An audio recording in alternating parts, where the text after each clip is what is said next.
What's up, y'all? Hey, Happy Monday, everybody. Bro's having a good day here. Fully officially in November, which means Black Friday is pretty much here before you know it. So that'll be very exciting. And seems like there's already a lot of kind of good sourcing opportunities kind of going off right off the bat here. But yeah, let us know who we got. What's up, Kara? What's up, Matt? KB, HJC. Good to see you guys. That's actually Hunter right there. He's on it. I mean, he's substantially. I mean, he dripped up the profile picture. He's kind of mogging us in the profile picture. Yeah. Yeah. But yeah, if you guys are hopping in, let us know any questions you guys have when it comes to selling on Amazon. Probably hang out for 25-30 minutes, answer all you guys' questions, and just like some quick kind of dates to keep in mind. I know pretty much everybody's kind of getting prepped for Q4. Try to get those like holiday specific products sent off to Amazon ASAP if they're like true like Christmas items, like ornaments or lights and that kind of thing. And then you got like another 1 to 2 weeks to be on the riskier side. If you're sending in like beauty products and shoes, you want them to check in on like the middle of December, and then it'll be pretty much all FBM season after that. If you're really like maximizing everything, and then keep in mind, don't spend all your money on like November 20th because you're gonna want to have a little bit of capital held back for those Black Friday sales as well. Yeah, 100%. That is absolutely the playbook right there. And then the best day is December 5th through the 20th for FBM stuff. And then if you want a breakdown of what Warner just mentioned and then more stuff in detail too, come to the free class we got going down tomorrow night at 7 p.m. Eastern.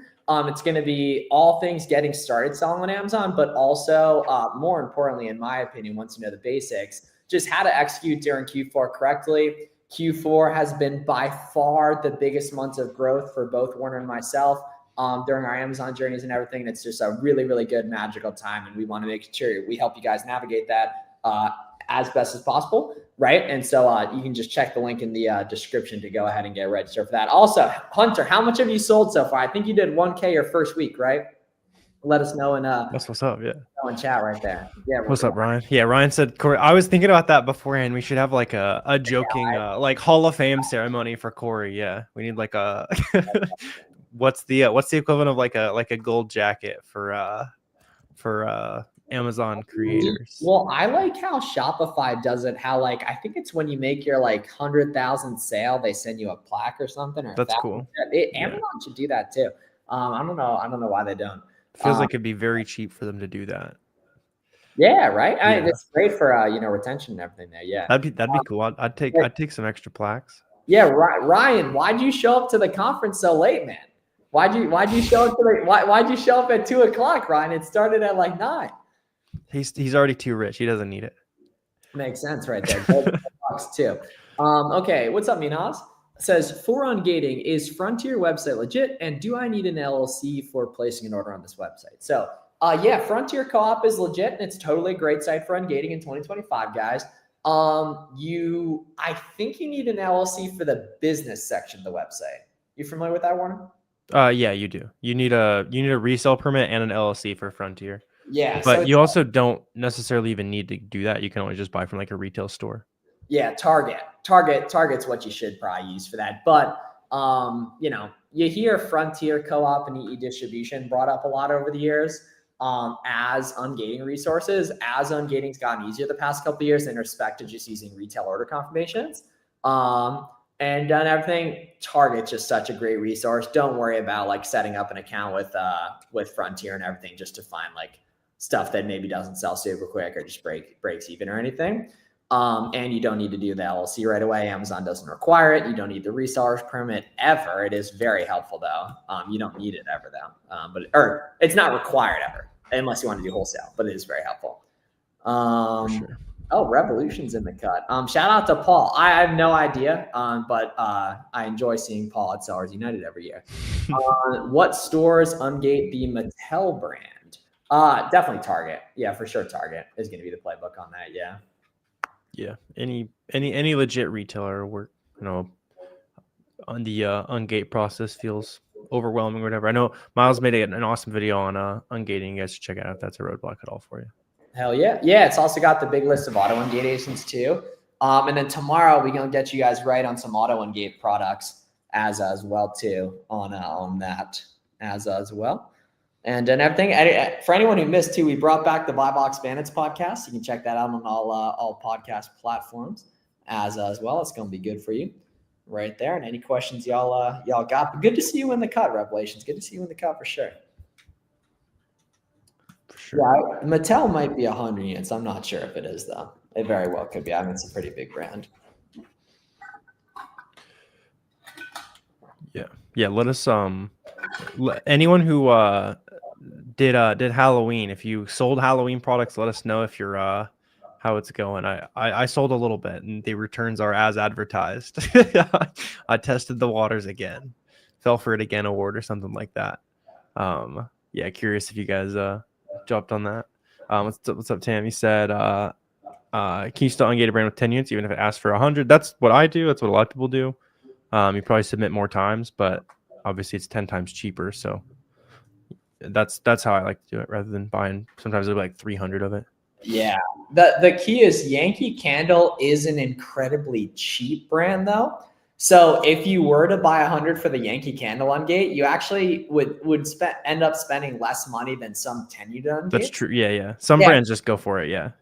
Because you can buy stuff so cheap on the Yankee Candle website. Like, I mean, some super profitable inventory, you're literally buying for like $3 a unit and stuff like that. But then you got, I don't know, like a Milwaukee Tools or something like that, where the cheapest thing's gonna be like $30.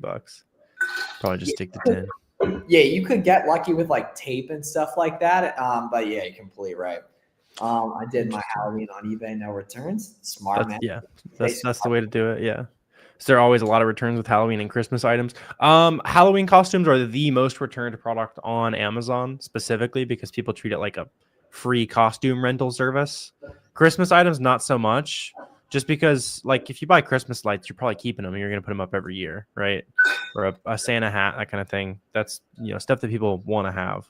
I'm sure there's a little bit of extra returns with super seasonal Christmas. I haven't done too much like mega seasonal Christmas, usually just because there's too much opportunity and stuff that, think like the toys or the shoes or the beauty items that sell a lot faster, but they'll keep selling. So you're not like running out of opportunity. Yep. Okay, good question from Debbie here. It seems like buy box always goes to FBA sellers. I'm not quite there. Do FBM sellers have a chance? Okay, phenomenal question from Debbie, and I'm going to pull up 2 examples and show you exactly how to go ahead and check that. The nice thing is you can choose to be there tomorrow if you want to be, right? You can easily create an FBA shipment nice and easy. You can overnight the FAT labels and everything, but not every listing is FBM friendly. But more and more things are FBM friendly literally every day this year, right? So you only want to FBM listings. You can see other people making money on FBM.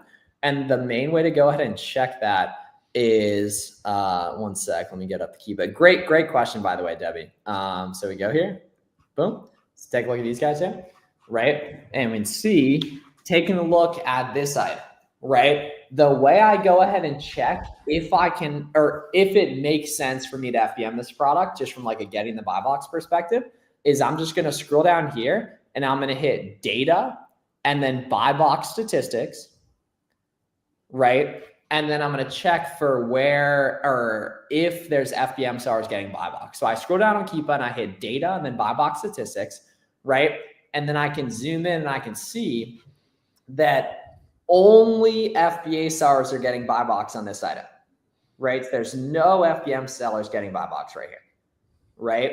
But then if I go over to this product, if I go here and hit data and then buy box statistics, I can see that a bunch of sellers are getting buy box FBM here, right? Because they don't have that FBA check mark, right? So if they have that, if they have the check mark here in the FBA column, they're FBA. If they don't, they're FBM. And you want to make sure, a good rule of thumb is, unless it's a crazy fast selling listing, you want to see 20% or more of the buy box share going to FBM people. Basically, right there. Yep. And then keeping going with that too, a really good tip too as well, is most of the time FBA and FBM are the same profit, but items that are above $20 in the sale price and below 1 pound, right, tend to be substantially more profitable FBM compared to FBA, but the way you actually go ahead and see that, a lot of people don't know how to do. So if you scroll down here on SellerAmp and go to the profit calculator and toggle it to FBM here, right? We can see, right? Say we plug in like a $9 buy cost here. This item is just about the same, but a lot of items that fit this criteria, the FBA fees are a little higher and they're more profitable FBM. This actually isn't a good example here. I thought it was, but we can see that it's just about the same profit here. And a lot of newer sellers forget to put that FBM cost right there. They forget to put the FBM cost in there. You want to make sure you do that. And the way you can get a little guide on that is this website, howtofbm.com. So you can take that guide right there, and then you know what to go ahead and plug in on the FBM cost to check the profitability right there. Very, very good question, Debbie. It's very important stuff. Yep. Absolutely. Oh, I just noticed. What's up, Debbie? How's everything going for you guys? That's one of our like family friends. Cool. They've been tapped in for a while. Curious, how are sales going for you guys? Sweet. Let's see. Cassandra's asking, with Corey leaving Amazon, is there other wholesale you recommend follow for content? Yeah. Kajua or Jonah.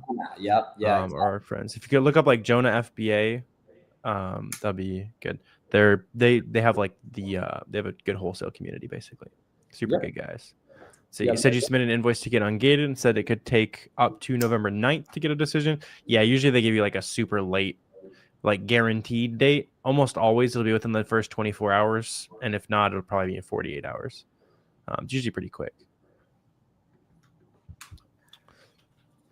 Let's see. Hey, all right, we gotta do a little rapid fire here. Let's see. Okay.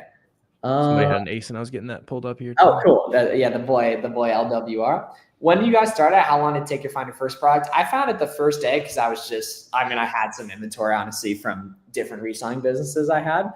In terms of online arbitrage sourcing, pretty quick too. But I had already done online arbitrage for non-Amazon products before, like not stuff to sell on Amazon. So it came relatively easy based on that. But the key is when you start doing storefront stalking, where a lot of people go wrong is they don't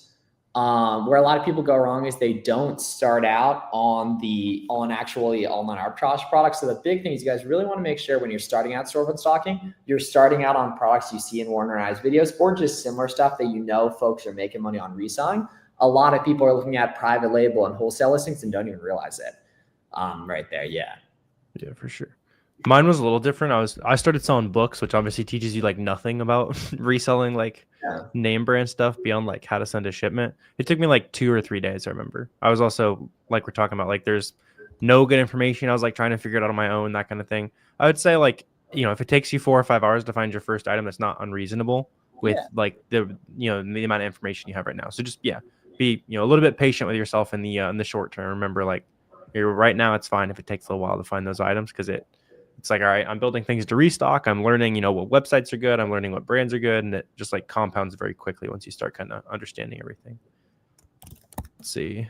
Somebody dropped an ace and we can go ahead and check out here. Let me get this popped up for you guys. It's like Barbie or something. Let's see what we got. Yeah. Sweet. So initially looking at this, it seems like it's like a very classic kind of Q4 item. Maybe you can see like a lot of people hopped on it. I am curious with since it's not a year old, sometimes you'll see stuff like this where a lot of people stock in for like probably expecting the sales to increase during the holidays. There's no history of it last year, so it's harder to know if it's like actually sustainable. This was a $200 paying $200 for a Barbie. I mean, they're still paying $80. That's like kind of insane. We can Google it real quick and see. They're like $60. Yes, I wouldn't buy it right now. Not for 60. It's like definitely not at 60. But this is a perfect example of something you go in here and you track the price on, because it seems like it is definitely decently in demand and might become a lot more in demand. Like it seems like it randomly, like maybe there's some kind of character or something I don't know about that gets more popular during like a certain time of year, because it seems like the price will like randomly pop. So you can definitely track this and say, all right, I know I can get this for $60 at Target. So it's probably gonna be like 120 or so. Not even, probably like 110. Yeah, where we're gonna make like an ideal profit. So you can just go in there and keep us, say, let me know when the buy box is $110 or more. Start tracking, and then you get like notified when that's back basically. So right now I would say no, but perfect candidate for tracking. Also put that on like a SellerAmp Google sheet so you can get kind of all those like different ideas sorted a little bit as well. Boom, boom. Okay. Dangerous goods family. Okay. So good work on that. So yeah, I mean, dude, there's a ton of opportunity for FBA dangerous goods because as a beginner, you can't automatically do it. You need to get accepted into it basically. And it's just a good opportunity to price shit higher, selling stuff FBA, sending stuff FBA dangerous goods, because in general, Amazon wants you to FBA stuff because they make more in fees. Because when you FBA something, you pay FBA fees, but you don't pay individual shipping because you ship it bulk. But then when you FBM something, you don't pay the Amazon fees, or at least the FBA fees, but you do pay individual shipping, and that revenue goes to UPS or USPS, right? So because of that, Amazon algorithmically puts people FBA in the buy box more than FBM, even at 5 to 10%, sometimes even a little bit higher prices right there. So that's a very, very good thing. Yeah, very, very good thing. Yeah, you can also like run KPF searches just for hazmat too, Matt, if you want to like dive in on that. Like if you find a specific brand, maybe a specific like perfume that's on sale, like all certain brand of perfume filtered into hazmat, that kind of thing. A lot of good stuff in like Yankee on that too. Let's see, if your units require 300, that's I submit 10 on this sketchy. I know a lot of you'll probably have more submissions is what I'll generally say, but in that case it's 30 times cheaper. So sweet. Tammy said, when you pack to ship to Amazon, do you need a poly mailer with a hazard warning? Heard Amazon doesn't accept regular. Yeah, it's over like a certain width of the opening of the bag. You can like look up what that number is to confirm. But usually I'll just get like a variety pack of a bunch of different sizes of poly bag that have that suffocation warning on it. So you'll be good to go on that. But yeah, you do need to have that. It's like a legal. I think it's like a legal requirement more so than like an Amazon requirement. Fine. Cool. Good to know. Yes, sir. Of course, right there. Nope. Sweet. So what other questions y'all got here today too? And make sure we're seeing some awesome new names in the chat too. Come to the free class tomorrow night if you haven't already. The link's in the description. It's not going to be posted on YouTube, not going to be posted on TikTok. The only place to find it is to be on the call with us tomorrow night, basically. Yeah. Gonna be breaking down a bunch of sauce for you guys, especially with Black Friday coming up. Literally giving away the product sourcing method. I usually spend about 50 grand on Black Friday weekend using the stuff that we're gonna show you guys tomorrow night. So excited to jam on a bunch of that stuff with you guys. See, Ashton was asking about selling toys, since Amazon is requiring like product certificates, that kind of thing. I still sell toys. A lot of times those emails literally lead to nothing. I can't think of a single product that's been like actually affected by that. If you do have something get affected by it, you can usually like Google them and look up like those like registration documents and that kind of thing. Same goes for like if you ever need like lab testing documents, you can usually find those in like the FDA Orange book for like supplements and medicine and that kind of stuff. I miss facts. Absolute facts right there. Yeah, it's been approximately 1 week and we're all it's like a bad breakup. We're all sad, listening to sad music. Start making the edits. Yeah. Yeah, somebody need make like a montage of Corey with like see you again on it, the Kesha Macklemore song. Yeah, exactly. That'll be perfect. Yeah.